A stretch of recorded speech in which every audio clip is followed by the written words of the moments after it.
Gracias por acompañarnos y por aceptar esta entrevista. Y bueno, ¿cuál es su lectura de esto que ha sucedido? Que, bueno, a Guayaquil lo tenía aterrado el día de ayer, en el que también se han soltado hipótesis, algunas un poco inverosímiles, un poco traídas de los cabellos, como que puede ser un autoatentado, otras que bueno, que es parte de estos grupos criminales, que quizás pueden ser más creíbles de estas hipótesis. De todas maneras, se están haciendo las investigaciones, pero ¿cómo ve el panorama y lo que sucede, ¿no? Justo cuando se quieren también tomar estos diálogos para finalizar el paro, ¡boom! Explosiones, complejo.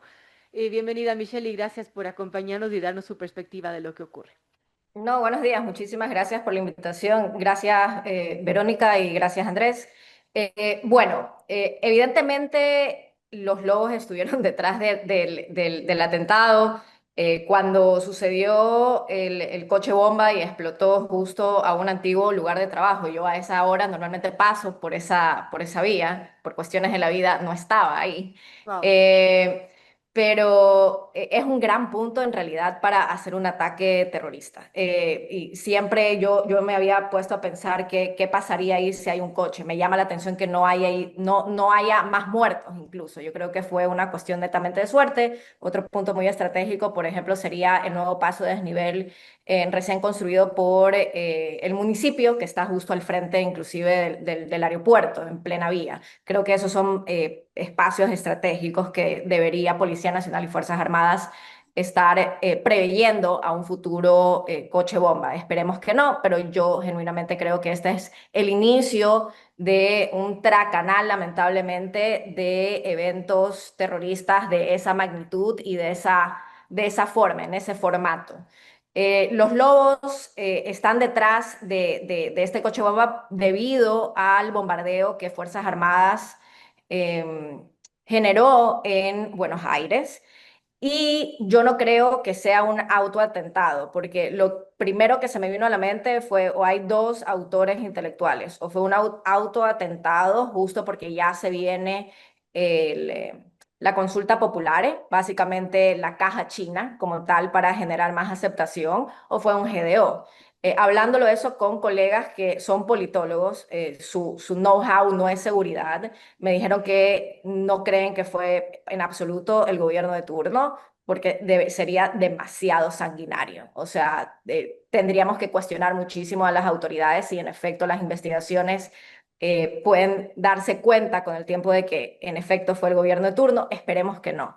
Entonces, enfoquémonos netamente en el segundo autor, que en efecto fue Los Lobos. Y en la noche que sucedió el coche bomba, los directivos de inteligencia de Fuerzas Armadas, y les aplaudo por si acaso, yo no creo que es algo negativo. Ellos entienden que no tienen el know-how del crimen organizado y tuvieron la astucia de llamarme y básicamente decirme que han estado bombardeando todo lo que es Buenos Aires y me dieron cierta información interesante que les ayudé, creo que en el proceso de investigación deberían enfocarse en los lobos y particularmente en las nuevas alianzas de los lobos aquí en Guayaquil. Las nuevas alianzas de los lobos es básicamente las dos células de los Chone Killers lideradas por el negro Tulio. También los tiguerones están en una nueva alianza y los tigres igualitos en Nueva Prosperina están en una alianza estratégica con los lobos. Entonces no me llamaría la atención que sí, los lobos hayan financiado en efecto el coche bomba, pero el grupo operativo haya sido una pandilla local mucho más pequeña que es financiada por los lobos. Hace sentido y qué bueno que hemos contactado a Michelle Maffei, la precisa, ¿no? Que conoce esta situación y que hasta ha podido asesorar a quienes están, bueno, combatiendo esto del crimen organizado. Ahora, esto del Mall del Sol es aterrador, pero también el hecho de que existan explosivos en dos puentes, en Churute y Moyopongo. Eso me da escalofríos, Michelle, porque recordaba cuando en la época de terror de Colombia se hacía eso, se ponían explosivos en los puentes. Incluso la gente de Colombia no podía transitar por la carretera porque siempre tenía que o irse en convoys o si es que iba muy temprano tenía que ver militares en cada puente porque si es que no veía decían simplemente no pasamos. Así es Ujú, terrorífico estaba Colombia y están repitiendo esas prácticas aquí en el país. Eso me aterra un poco. ujú. Totalmente, y eso era algo que ya se veía venir. Si ustedes recuerdan hace tal vez 2, 3 meses, cuando grupos delictivos colombianos se bajan vía dron un helicóptero de Fuerzas Armadas colombianas. Así es. Entrevisté a par de colegas especialistas en crimen organizado colombianos y les pregunté justamente qué es lo que estaba sucediendo en Colombia. Hace 2 años, el ELN y la Segunda Marquetalia, que es básicamente las células activas de la FARC, por 2 años han utilizado estos drones y han lanzado bombas no solamente a fuerza pública, sino a la ciudadanía. Y hace más de 5 años, los coches bombas ha sido una temática recurrente en Colombia. No es algo reciente. Lo más reciente es el uso de drones. Lo que sucede en Colombia tiene un efecto como de oleaje, es una onda expansiva. Entonces, evidentemente, el hecho de coches bomba iba a ser muy, muy replicable aquí en el Ecuador.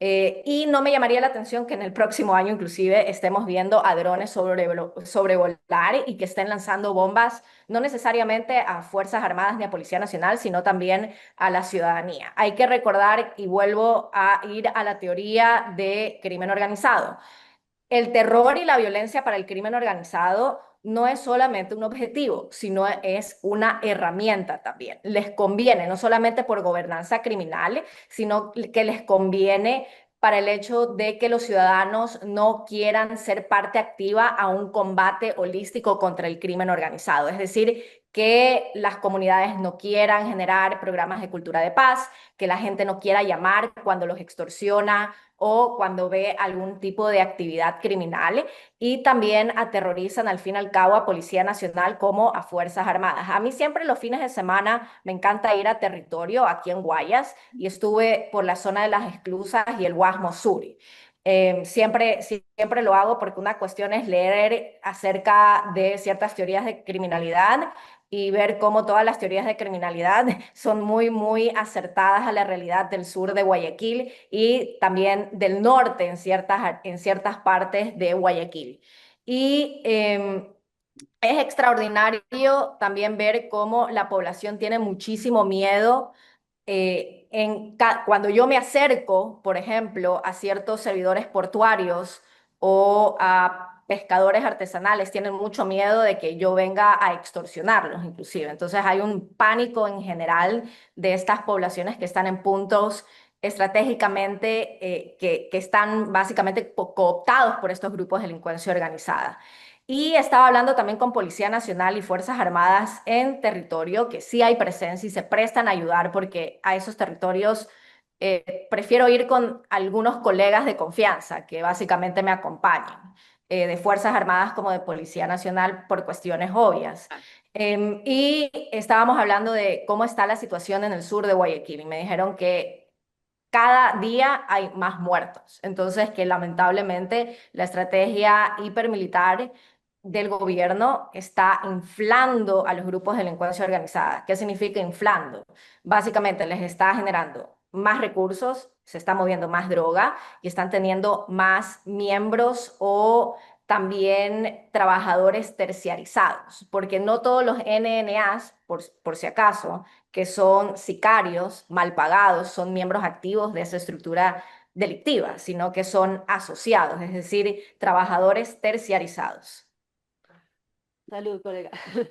Bueno, estamos conversando con Michelle Maffei, especialista en conflicto y violencia, y estamos hablando de a propósito de estos atentados que se dieron, uno muy cerca de Mall del Sol, un sitio urbano lleno de gente, como dice Michelle, fue una suerte, que es lamentable que se cobró una vida, pero fue una suerte que no se Mm. cobraron más vidas, porque es una zona muy concurrida, con muchas oficinas, en fin, y dos puentes que también, bueno, causaron daños y preocupación sobre todo. Ahora, ¿qué se puede hacer frente a esta situación que está empezando, Michelle? Porque usted dice, bueno, la tónica que se puede ver es que incluso luego vengan drones, ojalá que no sea así. Ujú. ¿Cómo frenar esto cuando, bueno, se está dando una guerra abierta a esta situación de las minas ilegales? Y además, en pleno situación de movilizaciones o paro nacional, como quieran Ujú. llamarlo, en el que, bueno, se ha intentado de alguna manera tener un diálogo o un fin a esto que no se ha logrado al parecer, pero bueno, que se está en medio de esta situación un poco convulsa a nivel social. ¿Cómo podemos tomar esto también? ¿Por qué se da justo en este momento cuando hay movilizaciones sociales, cuando el ambiente y los aires están un poco caldeados. Yo voy a hablar desde la experiencia, por ejemplo, de las mafias italianas en Estados Unidos. Y también el caso de investigación que evidentemente ya sucedió hace años, entonces toda la información ya está a la luz, que lo pueden inclusive googlear las personas que nos escuchan. El caso de Jimmy Hoffa, que cuando estaba en vida fue muy, muy difícil inclusive hacerle procesos judiciales. Y Jimmy Hoffa era parte activa de la mafia italiana. Había una teoría que terminó siendo real. Las mafias, indiferentemente del país, porque los grupos de delincuencia organizada que tenemos aquí en el Ecuador son mafias. Normalmente pensamos, ah, no, es que la mafia estaba en Estados Unidos, la mafia rusa, la mafia italiana, etc., etc., etc. No, no, no. Los grupos de delincuencia organizada tienen un modus operandi casi, casi calcado a las mafias italianas, inclusive en el norte de Estados Unidos. Y se dieron cuenta que las mafias lamentablemente utilizaban a los gremios laborales o los sindicatos y a los movimientos sociales que no eran muy organizados en el sentido de que la gran mayoría de trabajadores eran trabajadores no altamente calificados, eran personas que básicamente trabajaban con las manos, tipo la industria textil en los años 50, la industria de recolección de basura, la industria también de construcción. Y si se dan cuenta en la realidad del Ecuador, mano de obra no calificada o no altamente calificada, lamentablemente es la comunidad indígena del Ecuador, que también tiene muchísimos nexos con, lamentablemente, los transportistas. Históricamente, las mafias explotan a estos grupos de la sociedad civil y lamentablemente cooptan a sus líderes. ¿Qué significa? O los extorsionan, es decir, ¿sabes qué? Nosotros no te vamos a financiar más si tú no haces esto, o simplemente desde la entrada, básicamente, como dicen los gringos, from the get-go, eh, ponen a un líder de esas organizaciones que directamente trabaja con ellos, sea en algunas actividades delictivas o los ayuda al lavado de activos. Entonces, no me llamaría la atención y al revés, yo soy enemiga acérrima de la CONAIE como de Pachacutic, porque Pachacutic no tiene lineamientos políticos, ideológicos, sino que siempre se van al mejor postor, y yo creo que la CONAIE hace exactamente lo mismo. Y yo creo que con investigaciones muy fuertes, no todos los líderes, esperaría, pero muy posiblemente algunos líderes van a saltar que han sido financiados por algún grupo de delincuencia organizada. Y yo sí creo que el hecho que estén yendo detrás, o en este momento, de la minería ilegal de oro específicamente, es un crimen que por default tiene una convergencia de crímenes. ¿Qué significa? Que aparte de ciertos crímenes en los proyectos de minería ilegal, están directamente conexos, es decir, vas a ver siempre la trata y tráfico por motivos de explotación laboral y de explotación sexual, pero hay otro crimen que al revés es mucho más delicado que el mismo narcotráfico, que es la corrupción sistémica de ciertos GATS en los cantones donde están lamentablemente estos proyectos de minería ilegal. Al revés, y vuelvo a decir, es algo muy subjetivo porque yo soy especialista en crimen organizado como tal, no tomo en consideración tanto cuestiones de derechos humanos o derecho de la tierra o derechos inclusive ambientales. Creo que fue un error garrafal el hecho de que por Kim Sacocha, Donde Precious Materials no esté en Loma Larga. ¿Por qué? Porque por default en este momento no me llamaría la atención que ya los lobos estén taladrando a 120, 180 metros, sacando el oro, y 100 de 100, Kim Sacocha va a ser, lamentablemente, va a tener un problema ya inclusive de mercurio dentro del agua, Horrible, ¿no? porque a los grupos de delincuencia organizada no les interesa para nada el hecho que puedan dañar o contaminar el agua, versus una empresa legal que te da en sí un trabajo legal donde estás asegurado inclusive, Evidentemente, por cuestiones de reputación, necesitan tener una conciencia ambiental y tratar el agua de la manera más, se podría decir, ambientalmente amigable. Compleja situación. Bueno, se nos va acabando el tiempo, pero le voy a dar paso a mi compañero que un poco acaparado la conversación con Michelle porque ha estado muy interesante. Sí, Adelante, así Andrés. es. Muy, muy interesante los temas que estamos tratando. Y por eso mismo quiero ir dos pasos atrás. Y usted mencionaba que tal vez esta sobremilitarización de Guayaquil, de Durán, de la guerra contra el narcotráfico no está funcionando porque cada vez hay más muertes. ¿Cuál debería ser el acercamiento? ¿Cuál debería ser la estrategia que tome el gobierno? Si no puedes con la violencia, debes meterte a negociar como lo hizo Colombia en algún lado, en algún momento Ujú. para pacificar. ¿O cuál es la perspectiva técnica? De la perspectiva técnica, y esto es un tema que me encantó, fuiste al último punto en sí del crimen organizado, porque por si acaso la mafia italiana, por ejemplo, sigue activa, simplemente que ya no es un problema para la inseguridad en Nueva York. Al revés, la familia con más potencia es la Genovese, de las 5 familias que siguen activas. Pero el último paso, cuando tú ya hayas generado un departamento especializado en prevención de crimen organizado, el hecho que estés decomisando y utilizando efectivamente el patrimonio ilícito, es decir, que el Estado absorbe ese patrimonio ilícito o que haga pujas públicas, por ejemplo, para la ciudadanía. A mí me encantaría comprar, no sé, un Kia Sportage que en el mercado cuesta, no sé, $50.000, que me lo dejen en 25.000 o en 20.000, justo por provenir por parte de un patrimonio ilícito de alguna mafia, que eso es lo que hace, por ejemplo, Paraguay. El hecho de que tengas proyectos o programas de prevención de criminalidad temprana, porque en efecto tú no quieres que la ciudadanía normalice el dinero mal habido y peor aún ser un sicario, pero lamentablemente eso es lo que se está normalizando y se está aplaudiendo en el Ecuador.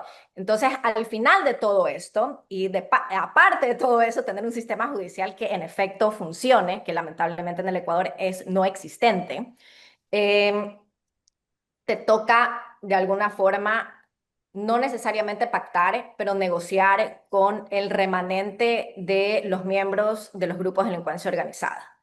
Normalmente los remanentes como tal son las cabezas, que son básicamente la gente ya más vieja de los grupos de delincuencia organizada.